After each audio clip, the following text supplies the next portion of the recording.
is fun.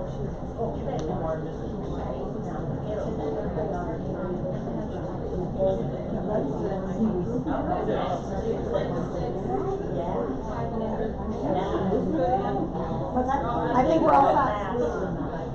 Thank goodness I don't Guys, welcome back. We're going to get started at 7 o'clock. Clock is from there. Right? Did I get everybody that's new tonight a new prayer card? Found her? Awesome. You need one?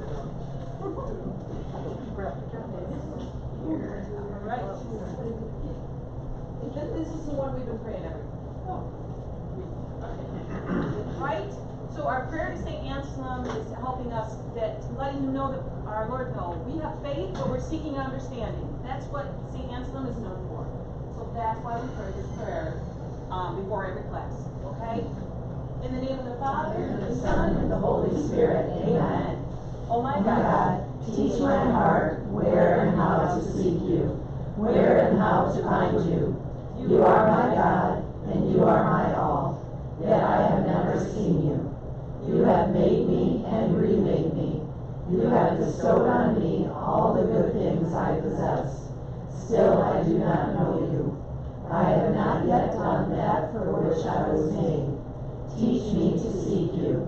I cannot seek you unless you teach me, or find you unless you show yourself to me. Let me seek you in my desire. Let me desire you in my seeking. Let me find you by loving you. Let me love you when I find you. Amen. In the name of the Father, the Son, and the Holy Spirit. Amen. Last week I forgot to mention that we do have restrooms up here. They're just in that little hallway there. We need one. Okay? And the other thing Vicki forgot to mention was next week, or just give it some thought. There's power in prayer, obviously. So just as a group, we'll put together our prayer list and keep them in front of us of what we're all praying for together. So we'll start that next week if you just give that some thought in between now and then. Who's new this week, just who wasn't here last week?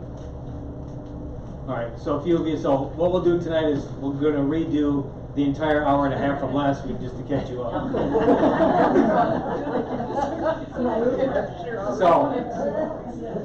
So not entirely true, but we will review what we want to do last week, though, or what we want to do tonight is to sit with those two stories of creation that we went through last week.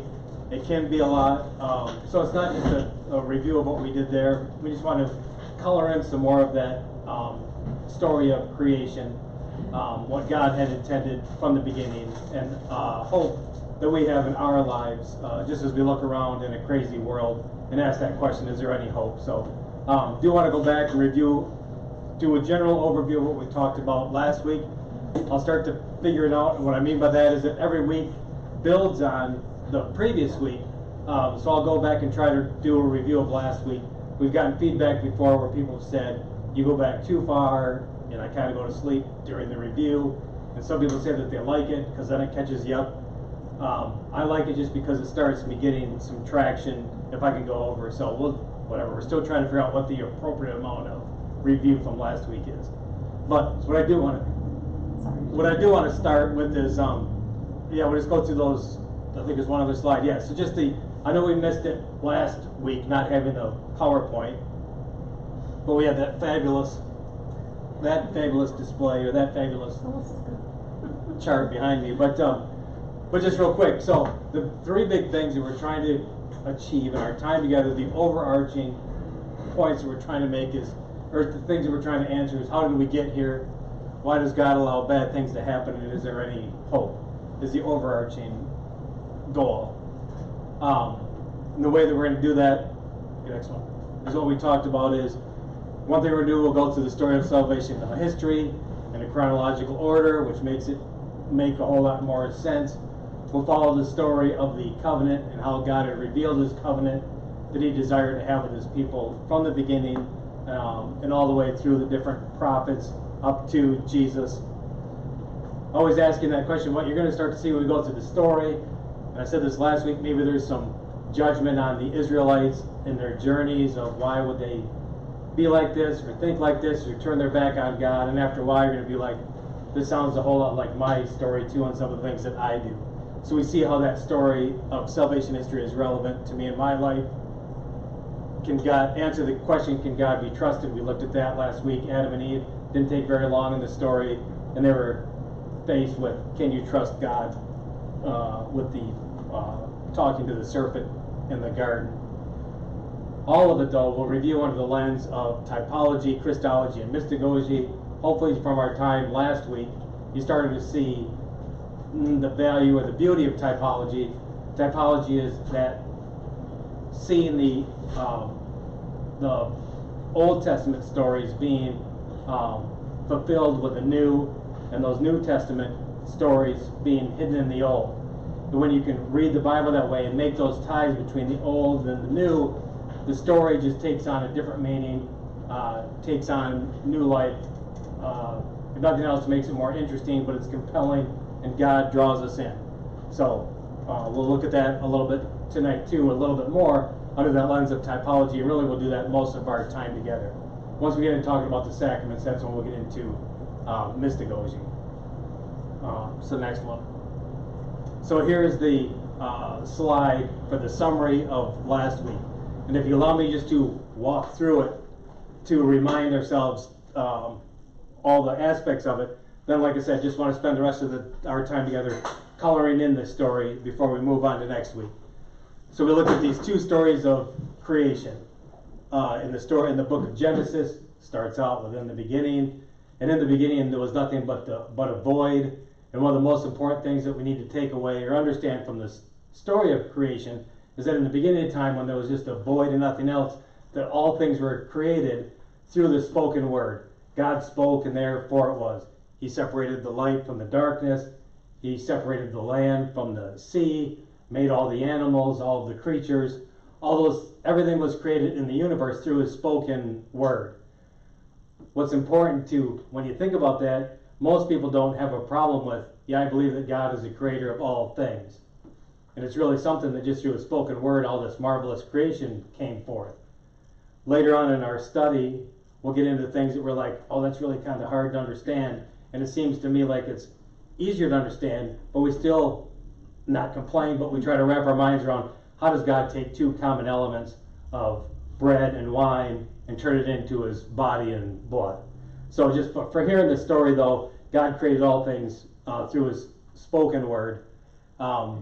We saw that it took 6 days for him to do his creation. There was a specific counting, right? Evening came the second day, evening came the third day. There's that specific counting as he made all the heavenly bodies, the animals. He creates all things, and it culminates with him on the seventh day entering into his rest. And what we said last week, what was more important than trying to exactly give the answer to the test of how long did God spend in his time in creation, with the answer being 7 days, we said there's a deeper meaning to seven. Seven, the Hebrew term is Shavah, which means to covenant oneself or to make an oath. From the very beginning, God had intended to live in this relationship, in this covenant relationship, which makes a family bond. And that's what he had intended from the very beginning. He's the one that created all things. So just real quick, what we did was identify his title for a story in a little while, which the one that created the garden is, we call him the gardener. So God created all things. Adam was created. God made him out of the clay of the earth. His first breath was God's breath. So from the very beginning, Adam had God's divinity within him. Adam had God's intellect, his grace. He understood his will. He had his agape love. And all things were great for Adam. God put Adam in control of all the animals, gave him only really one rule, and that was to till and to keep the garden. And all things were great until finally, after Adam had lived for a while among the animals and started to identify, hey, there's something different about me as a human than just all these other animals. Why am I the only one that looks up at the stars and wonder what else is out there? All these animals seem just to be doing things off of instinct. there's something different about me from the animals, and that's why we're reading the story that God said it's not good for man to be alone, to where everything was perfect in this Garden of Eden. The earth just gave up its fruit. Adam's eating at God's banquet table, but still it was not good that he should be alone, because who hadn't we met in the story yet? Eve, or at this time she's woman, right? So then at that when woman is brought to Adam, he says this thing of finally bone of my bone, flesh of my flesh. By using those terms, he's identifying, here is woman that I take as my wife. I share flesh and bone with this one. So they were a family. It was being the first family. They were also the first couple. And after that, then we hear what God had said of the two of them leave their family and they cleave together, and the two become one flesh. And we're identifying that one flesh union. What we said is what relationship has God now identified this early in the Bible? But marriage, right? So 7 days. Here, all things have been created. All things are created with Adam. Adam is given dominion. He's awesome because he's in charge of everything. But it wasn't until the crown jewel of creation came, and that's woman. Because now all of a sudden everything made sense with Adam. He had this body. He was alone. Nothing really made sense until woman comes. Then his body makes sense. The two of them in that one flesh union, I think we talked about it last week, is that they were made in his image and likeness, but there's still a difference between males and females. With, like, say, Ann and I am obviously superior to Ann in being a male, but Ann is superior to me in being a female. But when the two of us come together, our strengths overcome the weakness of the other, and vice versa. And when we come together in that one flesh union, we become as close as a reflection to the Creator that we can be. He created all things, but he left a little bit of his power of creation, and he gave it to a married couple, to humanity, to continue on with his gift of creation. Because the other thing he told Adam and Eve at the beginning of time was, be fruitful and multiply. So I've created all these wonderful things out of love. Now you take your love and continue my gift of creation. We come to the end of chapter 2. We read that they were both naked, yet they knew no shame. So all things were perfect in their relationship. Adam and woman's relationship was perfect with God. End of chapter 2. Unfortunately, here comes chapter 3. Adam was told to till and to keep the garden. Now we figure out why he was told to, or we said keep also could be translated into protect. We find out why he's got to protect the garden, because here comes the serpent. He's talking to his wife, and instead of in this garden stepping forward and protecting Eve, he stood by and allowed the serpent to tell her those lies about that tree of knowledge, that when you eat of it, God knows that you won't die and you can be just like him. They eat of it. They actually reach out. They take of the fruit by their own free will. They eat of it. That first original sin, they've broken the covenant. We look at the curses. One thing about the covenant, what we said was that when you make that oath or you commit yourself in a covenant relationship, what's the only one way to get out of a covenant relationship? Is death, right? Contracts are different. We can always get contracts that may need to be broken. We get out of contracts. When you make a covenant, there's only one way out of it, and one of the parties has to die. So here come the curses of that broken covenant. There are curses given to woman, and now that she's woman, her name became Eve, and she's Eve because she's the mother of all the living. Curses given to the serpent. I'll put enmity, God says, between you and her offspring. You will strike at his heel, which we said is just more of an irritant than anything, just being struck by a snake or a serpent on the heel. But he is going to strike at your head. Striking at the head is a lethal blow, so the serpent probably listened up and was like, I'm going to pay attention, because what God just said, or the Creator just said, is that someday the seed of the woman is going to crush my head. So he's keeping his eye out, and he hates the woman because she's going to be, through her, is going to become his destruction. Maybe not his death, but what he has brought into the picture, and what Satan brought into this story is sin and death. So here's this early promise of a redeemer that mankind needs, that there'll be somebody coming the offspring of the woman that will redeem mankind from these curses that have been given to Adam and Eve because of the original sin. Adam's curses had to put clothes on. Now he knew shame, now that fear and sin has entered the world, so he puts clothes on. No longer is the earth just giving up its fruit. Now he's got to work. He's going to have to till the land. I'm cursing the land so it won't be as fruitful. So by the sweat of the brow now you'll get your food. In the thorns and the thistles will you toil for your food. And then what we said, the worst of the curses was ultimately God kicked them out of the garden, closed the gates, stationed the cherubim with a flaming sword to protect the way to the tree of life. What we pointed out was, sorry if that was my phone or sounds like somebody talking, but I think it's ringing. Sorry. Ann usually takes it from me. So no access to the garden, and what we said was just kind of keep that in mind, because a lot of this story, central to the drama of this entire story, is the story of those two trees, the tree of knowledge and the tree of life. So where Adam and Eve went to the tree of knowledge, and through their disobedience brought about all this discord in life and death to these first humans, right? Because they had this opportunity to live in God's presence for eternity. Now being kicked out of the garden, they've experienced this death to eternal life. They didn't die their natural death, but they lost access to eternal life. So they did die. So end of chapter 3, and what we said was we thought this was the good news book. This is all bad news. Humanity had it perfect. Adam and Eve wrecked it for us, and they're thrown out of the garden. This is sad. We said, all right, look at that conversely to the book of John. Remember a couple things about John's gospel. No miracles. He uses the term signs, and he does that to say that these signs, because signs typically point to something beyond themselves. So keep that in mind. We'll do talk about that a couple times tonight. The other thing, his gospel ends with, boy, I've got so much more to tell you. If I wrote everything down, though, the whole world couldn't contain the books. So in the time that he had to write for us in his gospel, he used this literary genius of typology and other terms that he uses to lead us to where he wants us to go.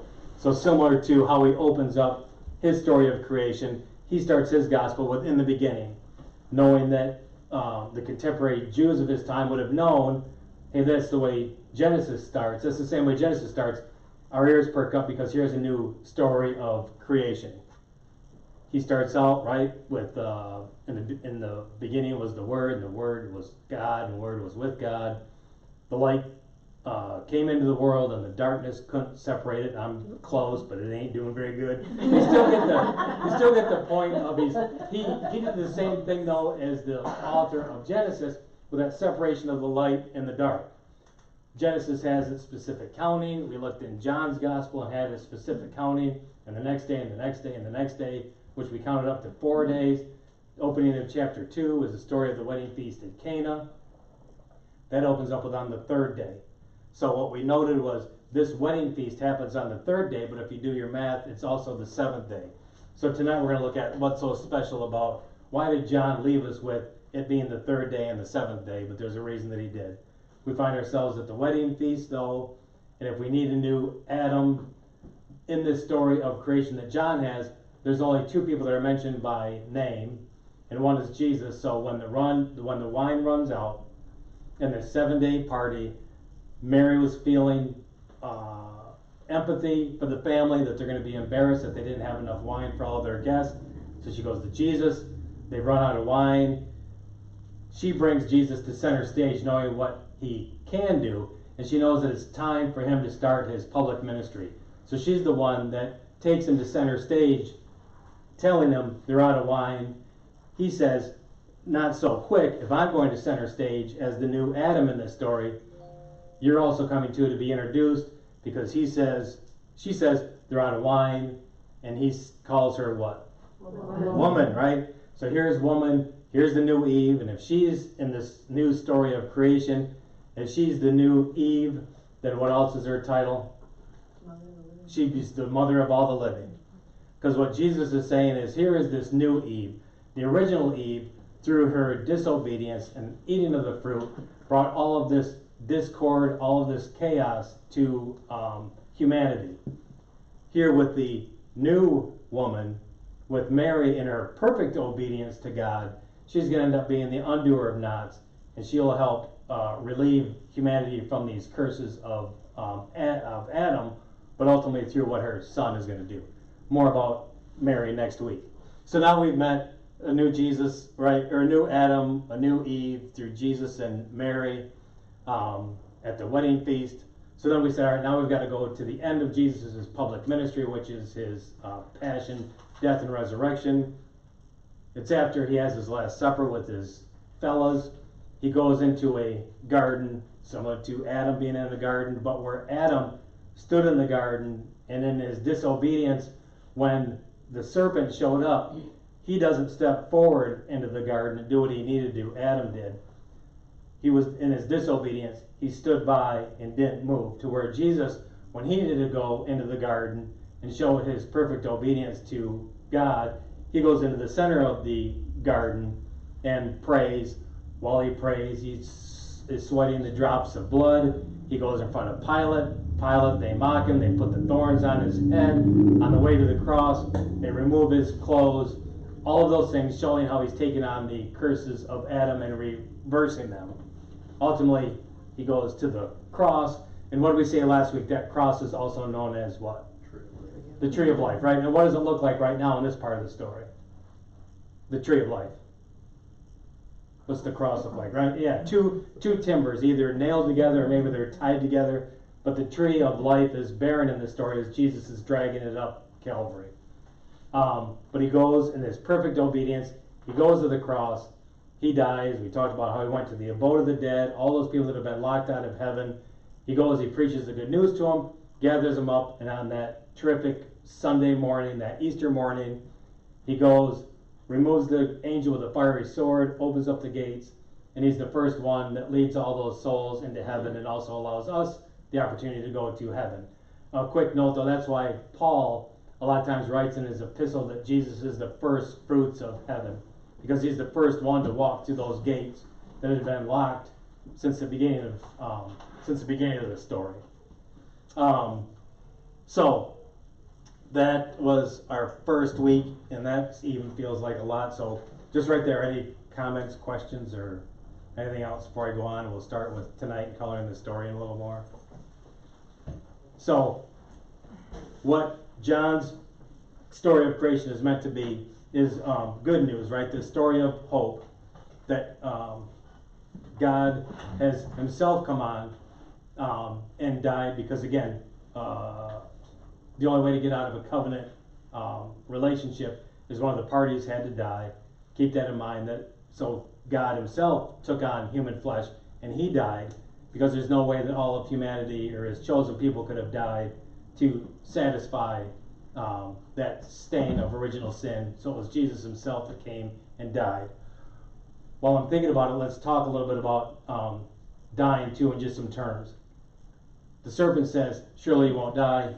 God said, you surely will die. Let's talk about two different deaths. There's when God meant death, it was this eternal death. Other ways that we think of death is when somebody dies. Jesus tries to make a distinction when he was here by calling it falling asleep. So the people don't always understand that. Then he just says, oh, you're just falling asleep, because when we die, our natural death, we die, but all we're doing, we're falling asleep, and momentarily though waking up to eternal life. When he talks about, when Jesus though uses that term, falling asleep, death, he's meaning more of that eternal death. So listen to that for tonight. There's just that difference between falling asleep and dying. But all the story though is a story of hope that John gives us. God intends to return us to that relationship that he had intended for us in the beginning, from those first two chapters, to live in his perfect love, his will being ours, his grace, and the return of us to participate in his divinity. is the opportunity he gives to us. So one of the first stories I want to go back to is that story of that first Easter morning. He's risen from the tomb is empty, and Mary Magdalene goes to the tomb because she heard that maybe, I don't know why she went to the tomb. We'll find out because Anne's going to read that story now. I'm going to read that in John chapter 20, verses 11 through 16. But Mary stood weeping outside the tomb, and as she went, she stooped to look into the tomb, and she saw two angels in white sitting where the body of Jesus had lain, one at the head and one at the feet. They said to her, "Woman, why are you weeping?" And she said to them, "Because they have taken away my Lord, and I do not know where they have laid him." Saying this, she turned around, and she saw Jesus standing, but she did not know that it was Jesus. Jesus said to her, "Woman, why are you weeping? Whom do you seek?" Supposing him to be the gardener, she said to him, "Sir, if you have carried him away, tell me where you have laid him, and I will take him away." And Jesus said to her, "Mary." She turned and said to him in Hebrew, "Rabboni," which means teacher. So what I wanted to point out here is the casual reader of this story, when it says, when Jesus talks to her and says, "Woman, why are you weeping? What are you looking for?" Where it says, supposing him to be the gardener, she said to him. So the casual reader might think she thought that it was just this gardener that's working in the garden. So she was wrong. But actually she was correct in her assumption that it's the gardener, because the gardener is back. That ancient gardener, the creation of the universe, is back and is accessible to us as humans. As she ran into the gardener, though, is back, and we have access to it. So I say that, or tell that story too, is just this is a story of hope. Our access to God has been restored. But also it's just a quick tangent though to talk about our Catholic art and architecture. Very meaningful. We'll talk about it a couple times tonight. But I just want to tell a story about this story. It's an interesting story because I'm in it. But Ann and I went to Asheville one time for vacation. We'd come into town. It's Saturday afternoon. We're looking for a vigil mass. Just so happened that the Basilica in Asheville was 4 blocks away from where we were staying. And so we went to that mass. Has anybody been to the Basilica in Asheville? Beautiful church, opened in 1895. I'm close. But big dome ceiling, all the art and the architecture and the statues filled the Basilica. So beautiful church. As you're looking around, you just can't take it all in for what they offered at the church. All the beauty of it. And when the mass got done, unbeknownst to us though, Father said, hey, if any of you visitors want to do a tour, there's a couple that gives tours after this mass, and it's whatever it was, a half hour. There were probably, I don't know, 20 people that went on tour, 15 people that are on this tour. Very good. They walk us through everything. Here's what it means. There was a tomb that was in there and all this other stuff. But in the dome, there were 10 stained glass windows. And the stained glass that the church uses is to remind us of the story of our history. And also at times it can have a deeper meaning and just give us some hope.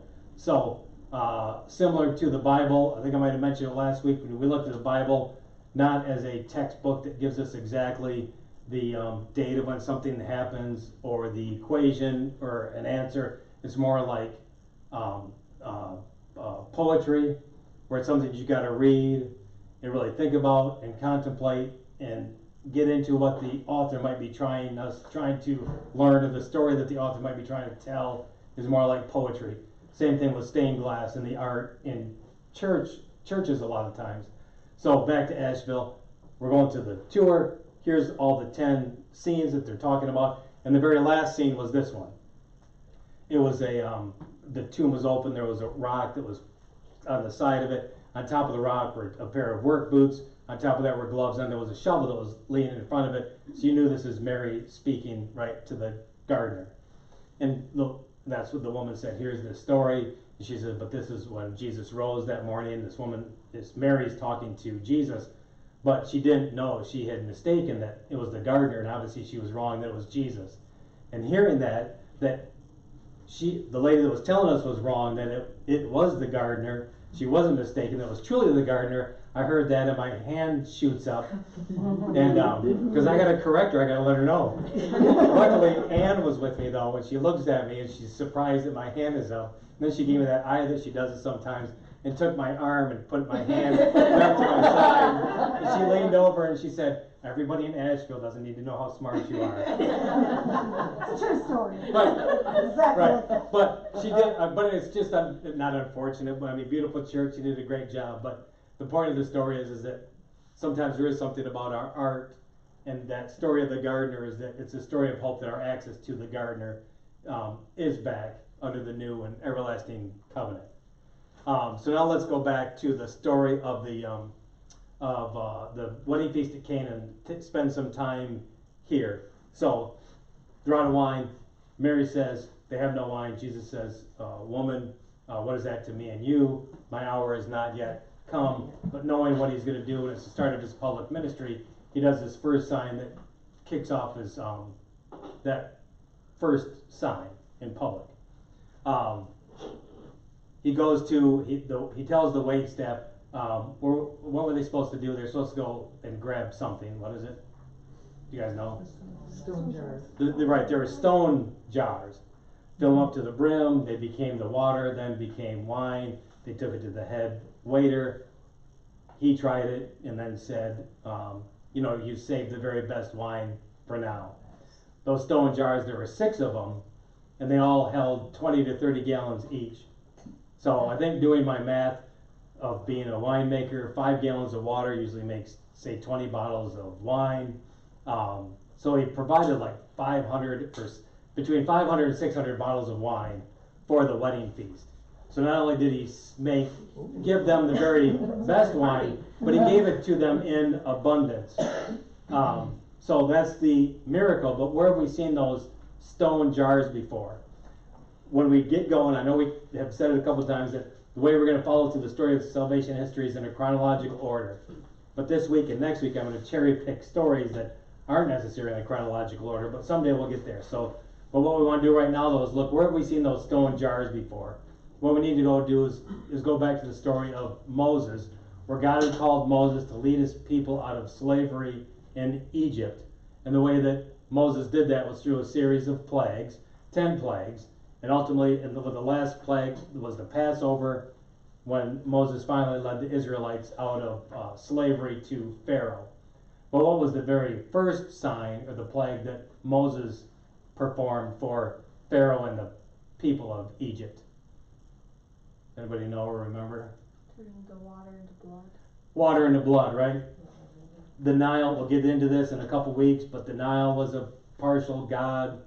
So what what Moses did was turn the water in the Nile into blood, but more than the Nile, and that's what Ann's going to read right now of what he turned to blood.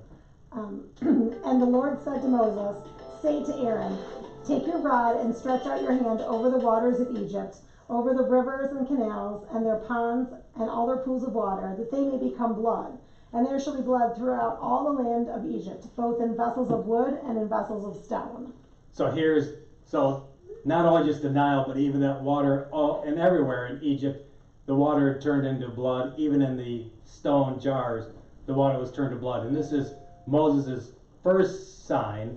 So similar to Jesus' first sign. Moses' first sign was turning water into blood. What was Jesus' first sign, at least in John's gospel? He turns water into what? Into blood. But he turned water into wine. Well, let's keep our eye on that wine, because what does he do at the Last Supper? What's he do with that wine? He turns it into blood. Similar to Moses, where Moses and his signs ultimately led the people out of slavery in Egypt, what Jesus does is defeats sin and leads the people out of slavery to sin and death, ultimately through his sign. So then the other thing that we read was with that specific county, it was the 3rd day and the 7th day. So what's so special about, why did John tell us it's the 3rd day and the 7th day? As the people now have left Egypt, they're living in the desert, God gave them rules for daily living, and he recorded it in the book of Numbers. A lot of things that they had to do every single day, but one thing though that was identified in Numbers is what you do if you experience the very worst type of defilement, and that's corpse defilement. So if you touch the corpse of a dead person, you were now considered defiled. You couldn't go into the temple. You couldn't worship with the community. You were thrown out of community, for lack of a better term. But Numbers also gives the way that you cleanse yourself from that defilement, and that's what Anne's going to read now. So just listen to the rules for defilement. He who touches the dead body of any person shall be unclean for 7 days. He shall cleanse himself with water on the 3rd day and on the 7th day, and so be clean. But if he does not cleanse himself on the 3rd day and on the 7th day, he will not become clean. So, to cleanse yourself from that defilement so you could be welcomed back into God's family, not be ostracized anymore. When did you have to go to the water of purification and wash? On what days? Third and seventh. The 3rd and the 7th day. So no coincidence that here we are at the marriage feast of Cana. John identifies it as the 3rd and 7th day. The water in the stone jars that Jesus turns into wine. We now go where before the Israelites had to go to those stone jars to wash, to purify themselves, to be welcomed back into community. No longer do we need to just wash our exterior to free ourselves of defilement. What Jesus gives us is that messianic wine, that finest wine that he gives into abundance, that we then take to cleanse our interior from defilement, so that we can now live in God's presence, in his community, that comes from that wine that he promises that he will provide. So when can we now then participate in this wine that Jesus is promising? And so that's what we're going to do now for most of the rest of our time, is we're going to go through John's gospel, and we're going to look through he uses the term 5 or 6 times of my hour. Either when he says, just think about what he said with Mary, my hour has not yet come. So sometimes he says, my hour is coming, or my hour is here. So what we want to do, there's 5 or 6 times that he uses that specifically. So we're going to do a term search through John's gospel, where he uses Jesus using that term, my hour. With the first one being at the wedding feast. You guys know it by now. They're out of wine. What does this have to do with me? My hour has not yet come. What Jesus is indicating is that his hour has not yet come, but there will be an hour when he will give us the wine for the banquet, and not just any wine, but the best wine, and he'll give it to us in abundance. So when might that hour be? That's our first clue. So now next we'll go to the next term that we hear, and here Jesus is addressing the crowd, and Anne's going to read that now in John 5:25. Truly, truly, I say to you, the hour is coming, and now is, when the dead will hear the voice of the Son of God, and those who hear will live. So there's an hour coming when those that are dead, and we've already heard that a little bit of when Jesus, after his death, went to the abode of the dead, preached the gospel, and those people that were dead heard it, and they came to life. Jesus is saying there's an hour coming when the dead will hear my voice, and they will live for eternity. Well, I'm thinking of it really quick though. When Jesus uses the term my hour, every biblical scholar will agree that what he's referring to, his hour is typically his passion, death, and resurrection. But with John and his genius literary style though, and using signs, he could also be pointing to something beyond Jesus' passion, death, and resurrection. And that's what we're looking for today. So the second thing is that there's this promised hour that will come when people will hear his voice and will live. So the third one that we're going to look at is John 12, 20 to 24. Now, So Anne's going to read this. So read it and see if you can decipher what the dialogue means. now among those who went up to worship at the feast were some Greeks. So these came to Philip, who was from Bethsaida in Galilee, and said to him, "Sir, we wish to see Jesus." Philip went and told Andrew, and Andrew went with Philip, and they told Jesus. And Jesus answered them, "The hour has come for the Son of Man to be glorified. Truly, truly, I say to you, unless a grain of wheat falls into the earth and dies, it remains alone. But if it dies, it bears much fruit." So a little backstory is when it says that the festival was taking place. The festival that they're talking about is Passover. Passover under the covenant made with Moses. God then prescribed that you had to celebrate once a year, and everybody had to go to Jerusalem to celebrate. No matter where you lived in the ancient world, you had to go to Jerusalem to celebrate the Passover. At times of Jesus, there's other writings that you can decipher that at that time when Jesus was living at this last Passover, there might have been like 2.5 million Jews that had assembled in Jerusalem for the Passover. With that many people coming to town, there are a lot of foreigners. It must be somewhat of not a show, but a lot to see with all these different people from all over the place. So there are other cultures too that came into Jerusalem for the Passover. A challenge all the time with this kind of crowd that gathered in Jerusalem, the capital of the Holy Land, or the capital of Judea, is that Rome is the world power at this time. And the way that Rome kept peace within the Roman Empire was through violence. Anytime that a rebellion might spring up somewhere, Rome would respond with 3 times the amount of violence that the revolt brought on. Even whether it was right or just or not, it was just a message to the people of no sense in revolting against the empire. Don't even try it. So when there was 2.7 million Jews that were in town for the Passover, people were always a little anxious if something was going to flare up. Then Rome might come during their festival and bring violence against the Jews. So that's just some backstory to what's going on. This is the getting ready for the Passover, the last Passover of Jesus' time. So the first line is, "Now among them who went up to worship at the festivals were some Greeks." Those Greeks must be hearing about what Jesus has done. They hear about him. They go to Jesus' disciples. They say, "We want to see Jesus." The disciples then go to Jesus. "Hey, there's some Greeks at the door. Have you got time to spend with the Greeks?" And what does Jesus say? What's his answer when the disciples told him that the Greeks are at the door? He says, "The hour has come for the Son of Man to be glorified. Truly, truly, I tell you, unless a grain of wheat falls in the earth." These guys must have been like, what's this have to do with the Greeks being at the door and talking about the grain of wheat? What's this all about? So hold that thought. We're going to come back here shortly. You have to understand some of the backstory. So we're going to go back a little bit in time. It might be a couple weeks before the Passover celebration was taking place. And this is when Jesus hears that his good friend Lazarus is sick. So it's Lazarus, Mary, and Martha, who Jesus loves, the special relationship with him.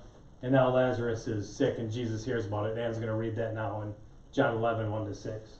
Now a certain man was ill, Lazarus of Bethany, the village of Mary and her sister Martha. It was Mary who anointed the Lord with ointment and wiped his feet with her hair, whose brother Lazarus was ill. So the sisters sent to him, saying, "Lord, he whom you love is ill." But when Jesus heard it, he said, "This illness is not unto death. It is for the glory of God, so that the Son of God may be glorified by means of it." Now Jesus loved Martha and her sister and Lazarus. So when he heard that he was ill, he stayed 2 days longer in the place where he was.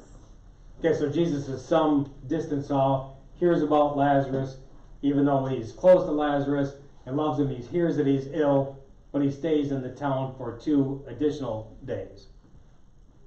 Keep going. Thus he spoke. Now, 2 days later, though, Jesus finds that Lazarus has passed away. Thus he spoke, and then he said to them, "Our friend Lazarus has fallen asleep, but I must go awake him out of sleep."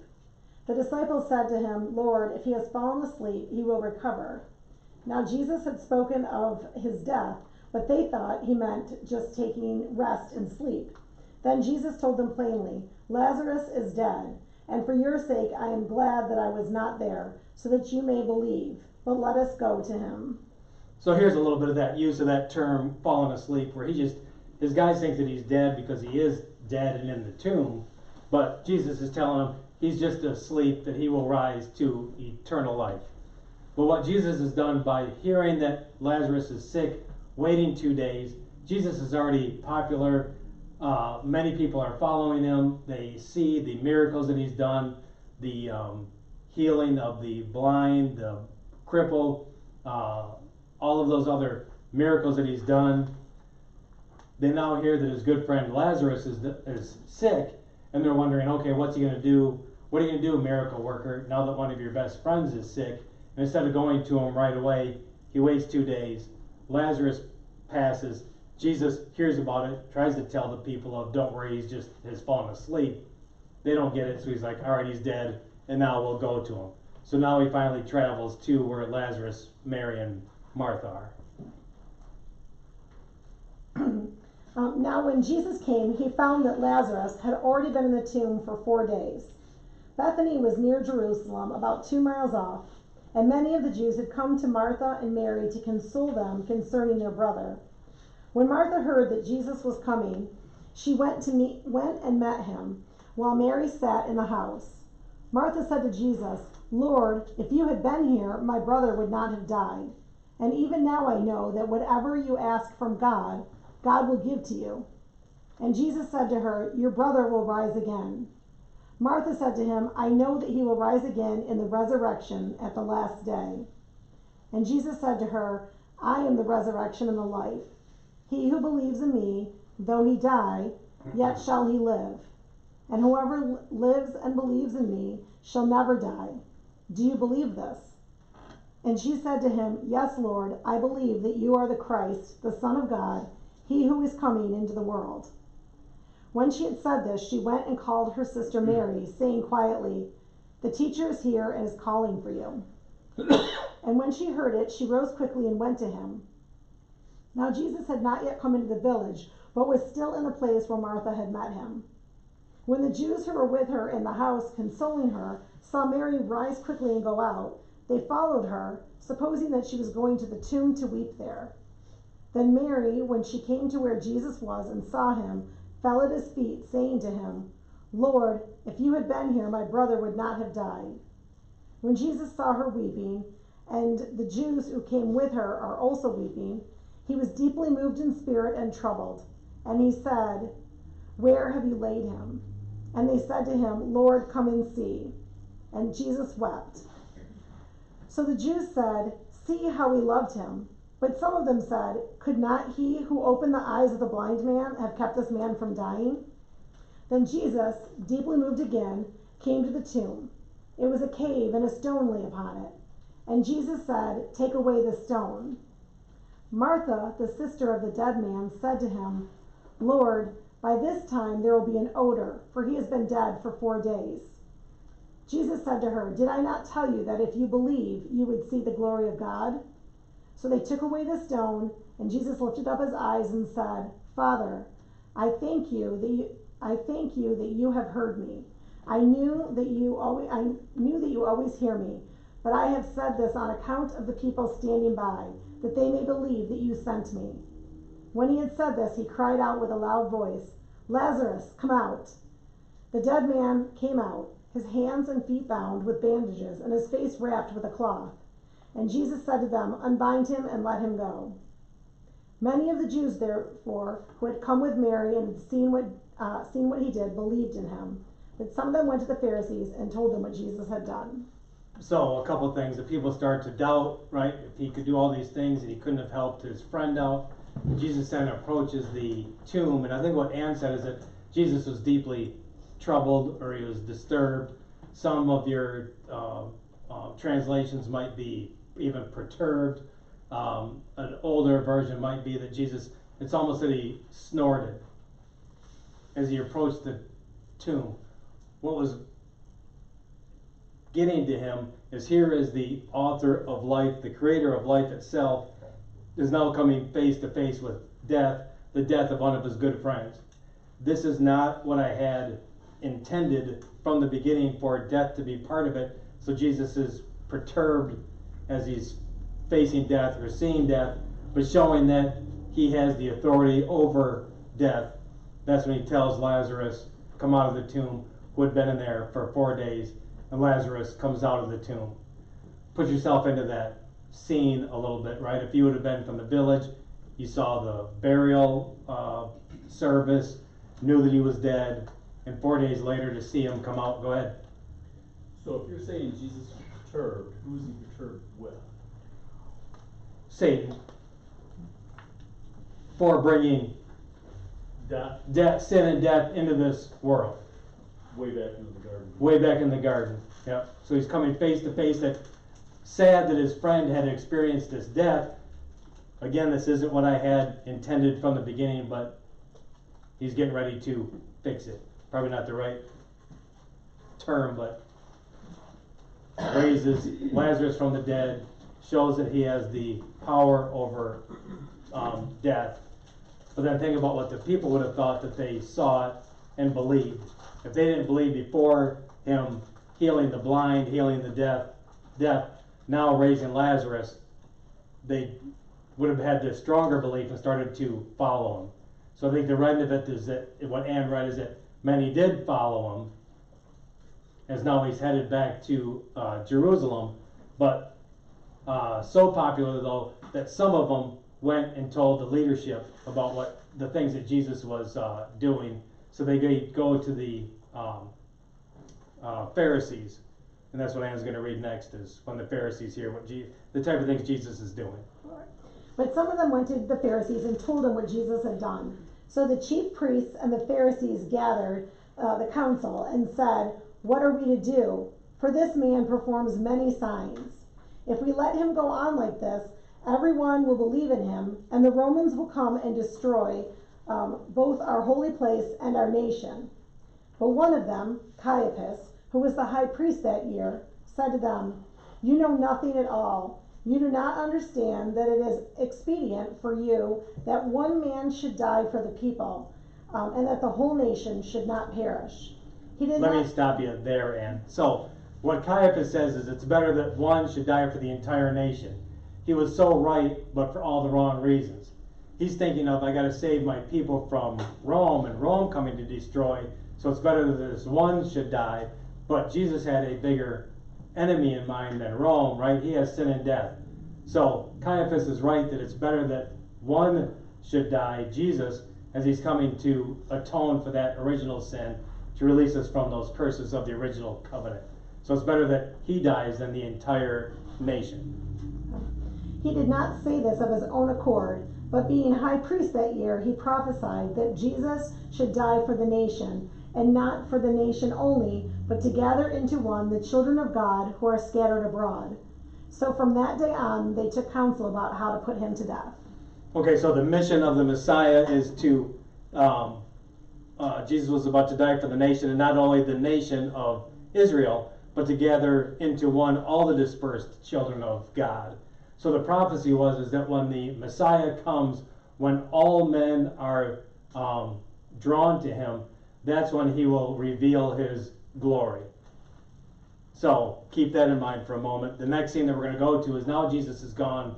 Now he's headed into Jerusalem, very popular with the crowds that are following him after raising Lazarus.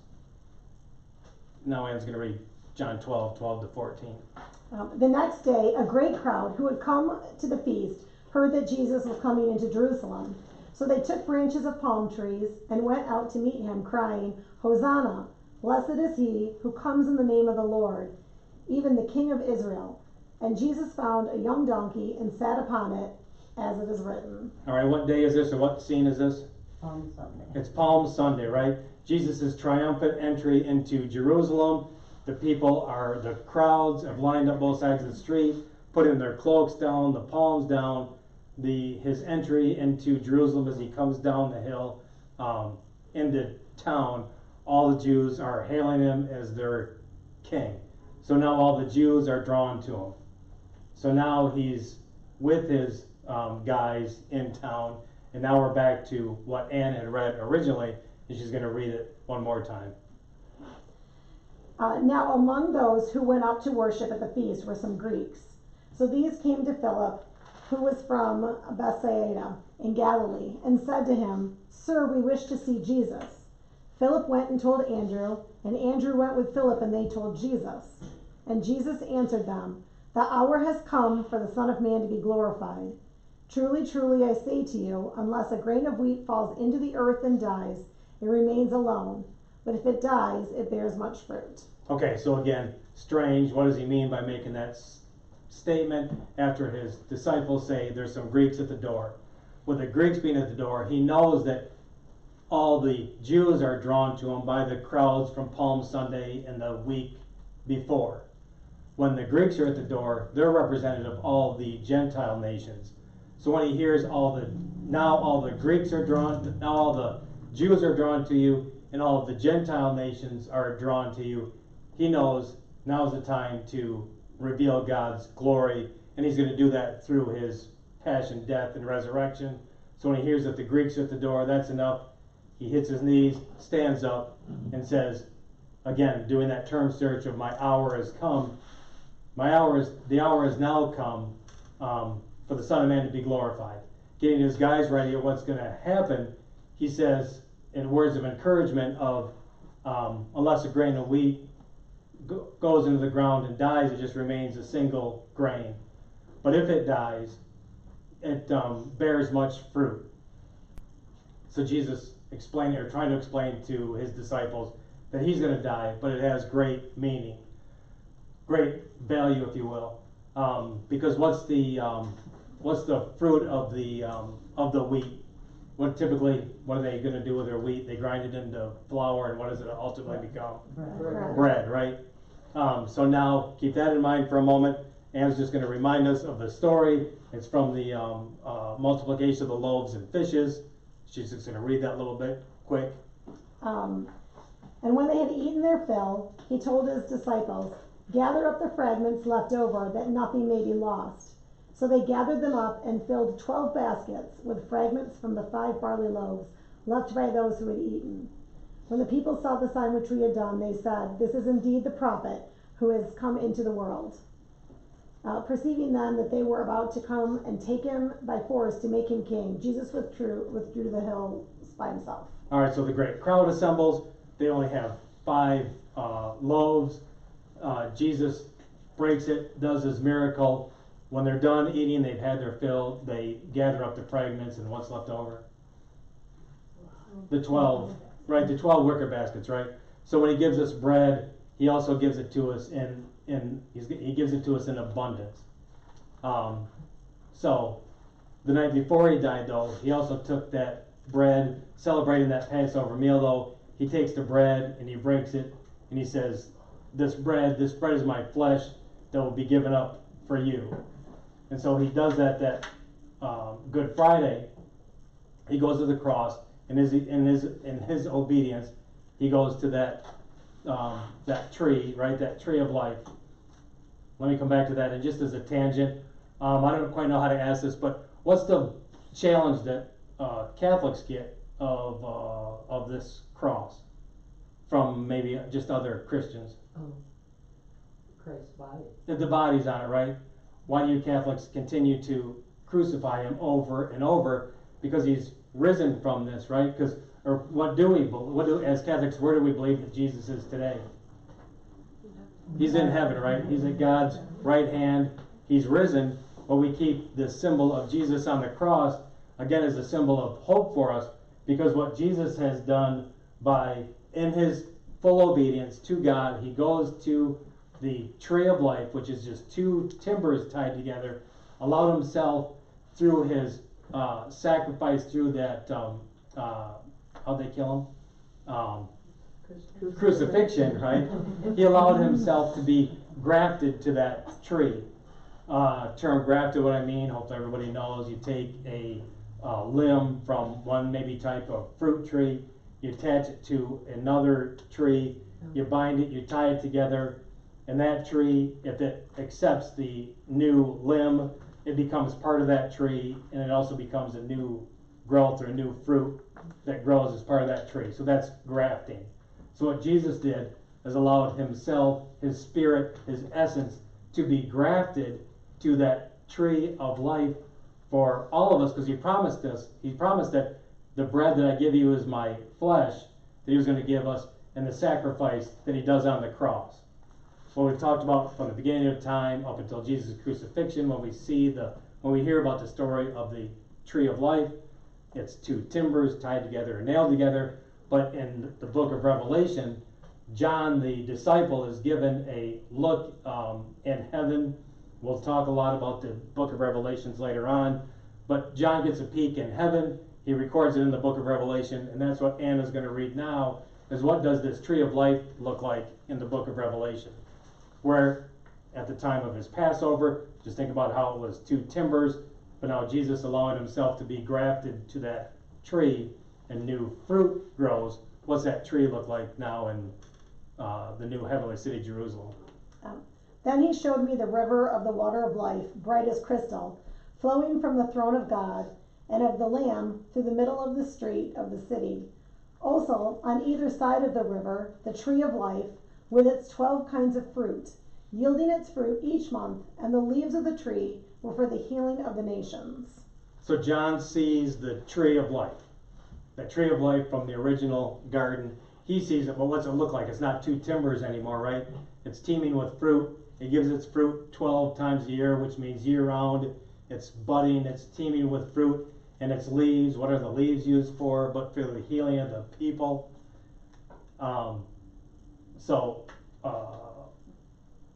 Let me do some typology, I think, before we wrap up.